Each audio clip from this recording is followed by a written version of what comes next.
Henri Guerchoun, il faut qu'on revienne quand même et qu'on rappelle au fond ce qui est à l'origine de cette procédure tout à fait incroyable de destitution qui a abouti au vote massif d'hier soir des députés. Qu'est-ce qui est reproché précisément à la présidente Dilma Rousseff? Alors concrètement, Emmanuel, ce qu'on reproche à Dilma Rousseff, eh bien, c'est d'avoir maquillé les comptes publics l'année qui a précédé sa réélection en 2014 et puis aussi l'année suivante. Mais il s'agit en réalité d'une pratique assez courante. Alors il faudra que l'enquête, cette fois du Sénat, détermine si ce maquillage a vraiment dépassé les bornes et surtout pourquoi. Et c'est là qu'on perçoit aussi la dimension politique de toute cette affaire, puisque ses adversaires accusent la présidente d'avoir non seulement cherché à présenter un tableau plus favorable de la situation économique, mais aussi de l'avoir fait pour continuer de verser un certain nombre de subventions, d'aides publiques à des fins électorales. Autrement dit, malgré les difficultés économiques, eh bien, elle aurait continué d'arroser les Brésiliens les plus défavorisés, ceux qui constituent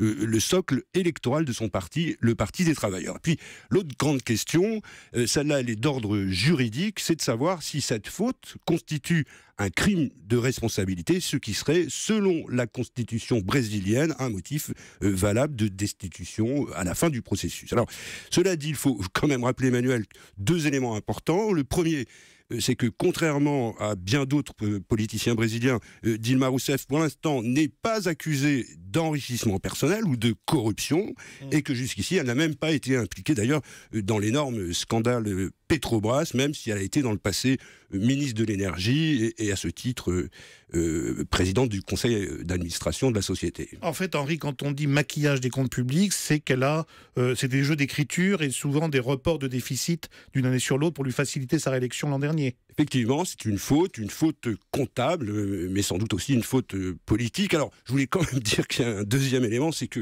malgré tout ce qu'on peut dire sur Dilma Rousseff, eh bien, depuis son arrivée au pouvoir, elle a plutôt favorisé les enquêtes de la justice, de la police.